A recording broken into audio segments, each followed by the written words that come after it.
Hello दोस्तों, स्वागत है आपका यूट्यूब चैनल प्रगति कोचिंग सेंटर में। दोस्तों, मैं हूं आलोक यादव और आज हम लोग पढ़ने वाले हैं वास्तविक संख्या, जो कि एनसीईआरटी बुक 10th क्लास का पहला चैप्टर है। तो दोस्तों, आज हम लोग पूरा थ्योरी पढ़ेंगे और अगला वीडियो में जितना एक्सरसाइज में सॉल्यूशन दिया हुआ है 1.1, 1.2, 1.3 ये सब जितना है अगला वीडियो में सॉल्व करेंगे। आज हम लोग जितना थ्योरी है, कॉन्सेप्ट है, उसको आज हम लोग पढ़ लेते हैं। संख्याएं यानी कि नंबर। तो नंबर किसको कहेंगे? किसी वस्तु को गणना करने में काम आए उसको हम लोग संख्या कहते हैं। जैसे 1, 0, 2, √5, √3 ये सब जितना है सब संख्या हो जाएगा। संख्या को दो भाग में बांटा गया है, जैसा कि आप देख रहे हैं। पहला है वास्तविक संख्या यानी रियल नंबर, और दूसरा है काल्पनिक संख्या यानी कि इमेजिनरी नंबर। तो वास्तविक संख्या में आप देखिएगा 4, -6, 6/7, 8, √2, -√5 और -√3। अगर ऐसे नहीं समझ में आया होगा तो आपको सिंपल में समझिए कि जिसे संख्या रेखा पर रखा जा सके, जिसे संख्या रेखा पर रखा जा सके, यानी कि ये संख्या रेखा है, यहाँ 0 है, और इस पर जितना संख्या रखा जाएगा वो सब के सब वास्तविक संख्या में आ जाएगा। जैसे इधर आएंगे तो निगेटिव में आएंगे और इस तरफ जाएंगे तो पॉजिटिव में, यानी कि धनात्मक संख्या में आ जाएंगे। 1, 2, 3 ये सब। तो दोस्तों, तो आप लोग को वास्तविक संख्या समझ में आ गया होगा कि जिस संख्या को संख्या रेखा पर रखा जा सके उसको वास्तविक संख्या कहते हैं। ये सारा का सारा वास्तविक संख्या है। और काल्पनिक संख्या में देखिए, काल्पनिक संख्या जैसे रूट के अंदर माइनस रहता है, रूट के अंदर -6, रूट के अंदर -√2, ये सब जितना है ये सब के सब काल्पनिक संख्या है। इसको हम लोग आईएससी में पढ़ने के लिए मिलेगा। ये सब जितना है इसका ये सब आईएससी में मिलेगा। अभी इसको पढ़ना नहीं है, अभी हम लोग को सिर्फ और सिर्फ वास्तविक संख्या पढ़ना है। तो चलिए आगे देखिए। वास्तविक संख्या को दो वर्गों में बांटा गया है। पहला परमेय संख्या यानी कि रेशनल नंबर, दूसरा परमेय संख्या यानी कि इरेशनल नंबर। चलिए, परमेय संख्या, परमेय संख्या को P/Q के रूप में लिखा जा सकता है। हम लोग 8th क्लास में हो या 9th क्लास में हो, ये सब लोग पढ़ चुके हैं कि जिस संख्या को P/Q के रूप में रखा जा सके उसे परमेय संख्या कहते हैं, जहाँ Q = 0 नहीं रहना चाहिए। जैसे देखिए 3/4, 2/3, 5/6, 0, 4, 2। 0 के नीचे भी देखिएगा तो 1 छिपा रहता है, 4 के नीचे भी 1 छिपा रहता है और 2 के नीचे भी 1 छिपा रहता है। तो ये सब के सब परमेय संख्या हो गया। 3/4 को अगर हम भागा देंगे तो 0.75 आएगा, तो कन्फर्म है। और 2/3 को भागा देंगे तो 0.666 और डॉट डॉट डॉट, मतलब ये आते ही रहेगा, आते ही रहेगा। और 5/6 को 0.833, यानी कि 3 सब की रिपीट हो रहा है। इसमें देखिए 3 रिपीट हो रहा है, इसमें 6 रिपीट हो रहा है, और इसमें 7 के बाद कोई रिपीट नहीं हो रहा है, ये कट गया पूर्ण। तो यहाँ पर हम इसको शांत संख्या कहेंगे, शांत, इसको शांत अनावर्ती कहेंगे। ये वाला जो है 3/4 है, तो 3/4 को शांत अनावर्ती कहेंगे। बाकी को ये जो कट रहा इसको मतलब कभी भी वैल्यू वास्तविक नहीं आ पाएगा, तो इसको अशांत अनावर्ती कहेंगे और इसको भी अशांत अनावर्ती कहेंगे। अपरिमेय संख्या को थोड़ा सा देख लीजिए। अपरिमेय संख्या को √2, √3, √5, यानी कि इसका जो √2 का जो मान आएगा 1.4142, मतलब ये सब आते ही रहेगा और रिपीट नहीं होगा। इसमें देख रहे होंगे आप कि इसमें रिपीट हो रहा था, 6 है तो ये भी रिपीट हो रहा है, 3 है तो ये भी रिपीट हो रहा है, लेकिन इसको में रिपीट नहीं होगा। देखिए √3 का वैल्यू भी निकाले हैं तो इसमें भी रिपीट नहीं हो रहा, तो रिपीट नहीं होगा वैसा संख्या को आप परमेय संख्या कहेंगे। यानी कि भाग देने पर रिपीट, मतलब इसको वर्गमूल निकालने पर रिपीट नहीं हो रहा है। देखिए 0 पॉइंट के बाद रिपीट नहीं हो रहा है, और इसको में पॉइंट के बाद रिपीट नहीं हो रहा है, अशांत अनावर्ती होगा, और ये भी अशांत अनावर्ती या शांत होगा। तो इसको में तो रिपीट हो रहा होगा तो ये परमेय संख्या में आ जाएगा, और इसमें जो रिपीट नहीं होगा अपरमेय संख्या में आ जाएगा। चलिए अब आगे बढ़ते हैं। परमेय संख्या को दो वर्गों में बांटा गया है। पहला भिन्न संख्या और दूसरा पूर्णांक। पहला भिन्न है और दूसरा पूर्णांक है, तो भिन्न को हम लोग इंग्लिश में फ्रैक्शन बोलते हैं और पूर्णांक को इंटीजर बोलते हैं। तो भिन्न में देखिएगा कि जिसे P/Q के रूप में लिखा जा सके, जिसे P/Q के रूप में लिखा जा सके और Q बराबर नहीं होना चाहिए 0 और 1। जैसे देख पा रहे होंगे आप कि 2/3 के नीचे नहीं 0 है और नहीं 1 है, नहीं 0 है, नहीं 1 है, नहीं 0 है, नहीं 1 है। यानी कि 0 और 1 अगर बटा में आ जाएगा तो हम लोग को ये भिन्न संख्या नहीं कहलाएगा। इसके लिए बटा में 0 भी नहीं आना चाहिए, बटा में 1 भी नहीं आना चाहिए। ऐसा संख्या को भिन्न संख्या कहते हैं। आगे आ जाइए पूर्णांक।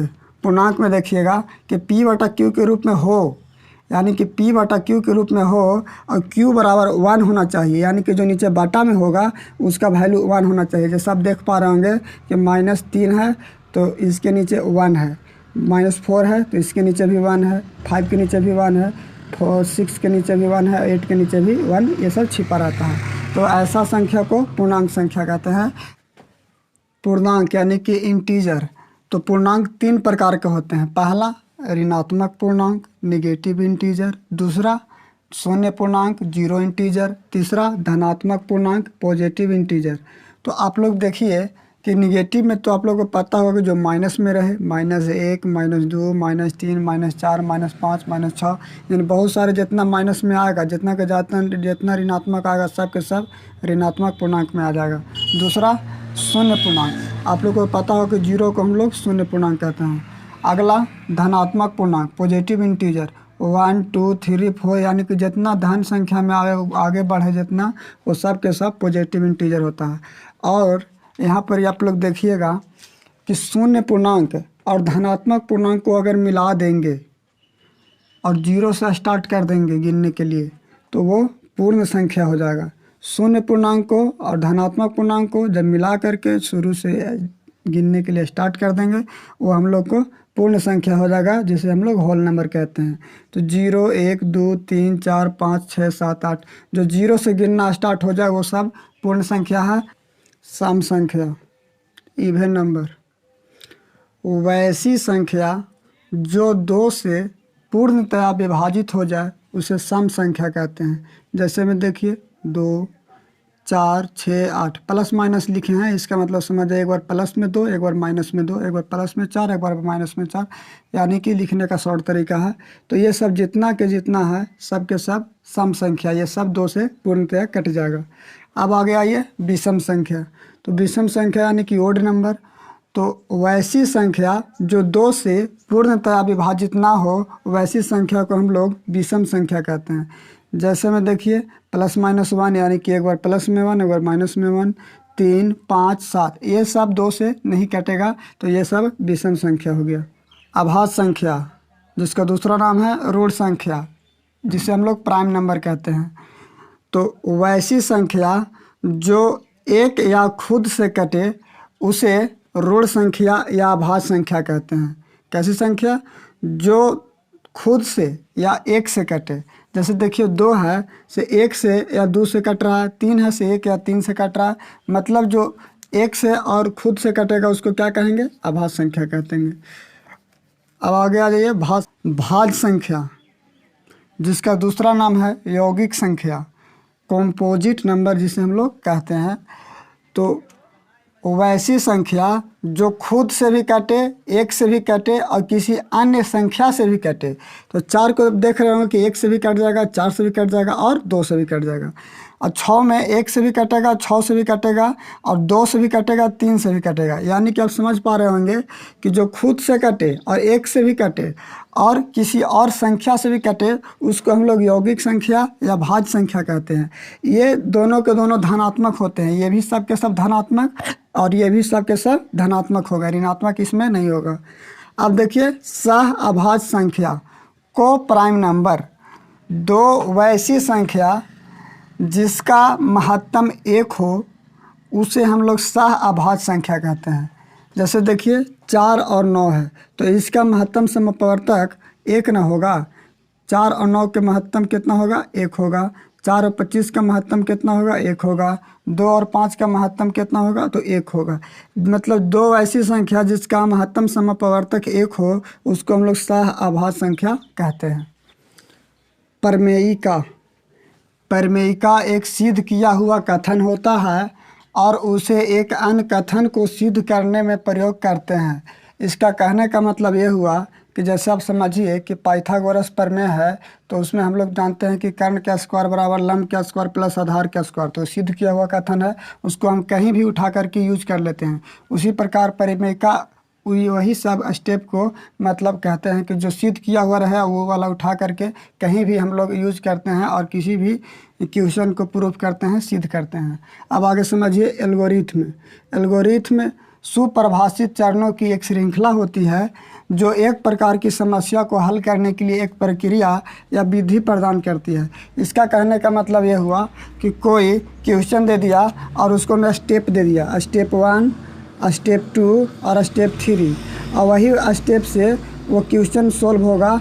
मतलब जो स्टेप दिया रहेगा 1 2 3 करके चरण दिया रहता है, चरण 1, चरण 2, चरण 3, ये सब स्टेप दिया रहता है, और वही स्टेप से अगला जो आप लोगों को क्वेश्चन बनेगा वो स्टेप को फॉलो करना पड़ता है, उसी को एल्गोरिथ्म कहते हैं। चलिए यूक्लिड विभाजन परिमेयिका को समझते हैं।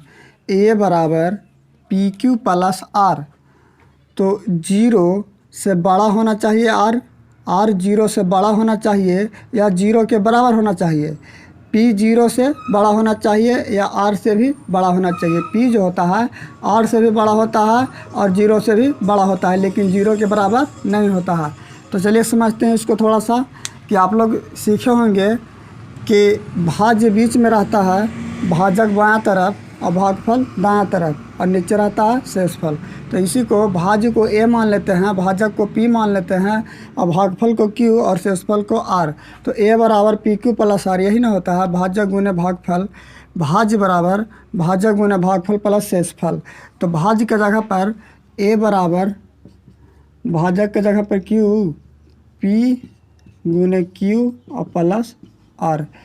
ये आपको समझिए कि एक तरफ से फॉर्मूला हो गया। और इसको में देखिएगा कि शेषफल 0 हो सकता है, शेषफल यानी कि R का वैल्यू 0 भी हो सकता है और 1 भी हो सकता है, 2 भी हो सकता है, 3 भी हो सकता है, लेकिन निगेटिव में होगा, निगेटिव में नहीं होगा, माइनस में शेषफल कभी नहीं आता है।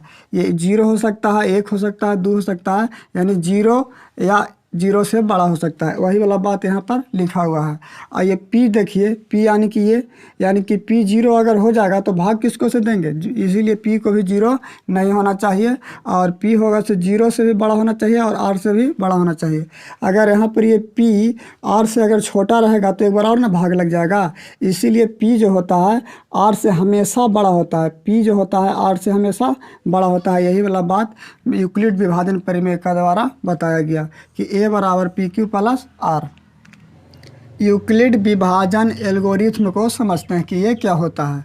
तो इसको मैं स्टेप दिया रहेगा, जैसे आप लोग को पिछले बार बोले थे कि सब में स्टेप दिया रहता है, वो स्टेप से चलना होता है। तो इसमें स्टेप दिया रहता है। स्टेप 1 में दिया हुआ है कि A बराबर BQ प्लस R, यानी कि वही जो भाग एल्गोरिथ्म जो अभी बताए थे उसी के बारे में बात किया जा रहा है कि A बराबर BQ प्लस R दिया रहे, और मतलब R बड़ा है 0 से या बराबर है, और B बड़ा है R से या 0 से भी ये बड़ा है। ये बात तो समझ में 2 गो संख्या दिया रहता है, जैसे माना पहला संख्या बराबर A है और दूसरा संख्या बराबर B है, और इन लोग को HCF निकालना है। तो HCF निकालने के लिए देखिए पहले अगर R बराबर 0 आ जाए, दूसरा स्टेप में देखिएगा, अगर R बराबर यानी कि शेषफल अगर 0 आ जाए तो हम लोग को मासा कितना हो जाएगा, B हो जाएगा। जैसे ऐसे नहीं समझ में आया तो एक एग्जांपल से समझ लीजिए कि जैसे मान के चलिए कि A बराबर 125 दिया है और B बराबर 25 दिया है, ठीक। तो अब तो समझ रहे हैं कि A बड़ा है B से, A बड़ा है ना B से। तो अब आगे देखिए कि 125 बराबर, इसको भाग देंगे तो आप लोग को पता चलेगा कि 25 को गुना करेंगे 5 से, 25 बचे 25 से और प्लस में 0, तो इसका शेषफल कितना आ गया, ये शेषफल देखिए इस रूप में आ गया, बी क्यू प्लस आर के रूप में ये आ गया। जो ये बी क्यू प्लस आर के रूप दिया हुआ था ना, तो उसी के रूप में आ गया। तो आर बराबर कितना आ रहा है? 0। तो जब आर बराबर 0 आ रहा है तो यहाँ पर जो बी का वैल्यू आया, बी का वैल्यू कितना आया? 25 ना आया? तो 25 ही इसका HCF हो जाएगा। कोई दिक्कत? अब आ जाइए स्टेप नंबर 3 में। अगर आर बराबर 0 नहीं रहे, अगर आर बराबर 0 नहीं रहे तो बी बराबर आर क्यू प्लस एन। अगर ऐसे नहीं समझ में आया तो देखिए 200 और 30 लेते हैं तो ए बराबर 200 हो गया और बी बराबर 30 हो गया। तो ए बड़ा हो गया बी से। तो अब इसको देखिए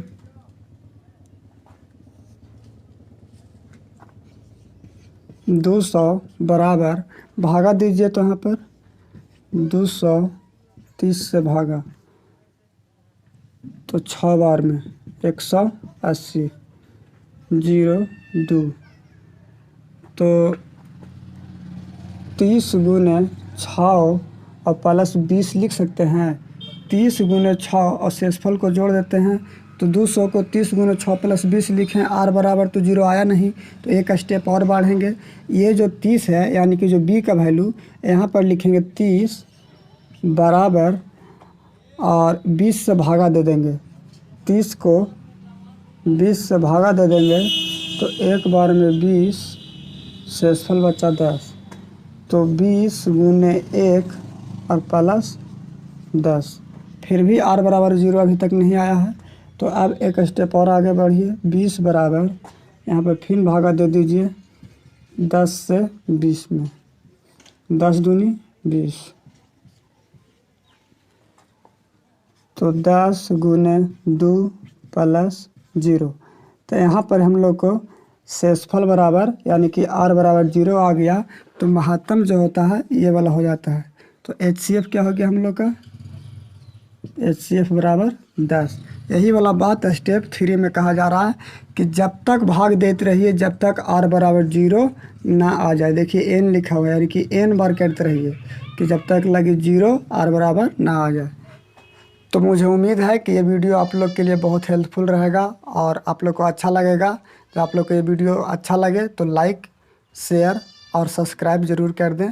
और अगला वीडियो में आप लोग को बताने वाले हैं NCERT बुक का 1.1 का क्वेश्चन आंसर।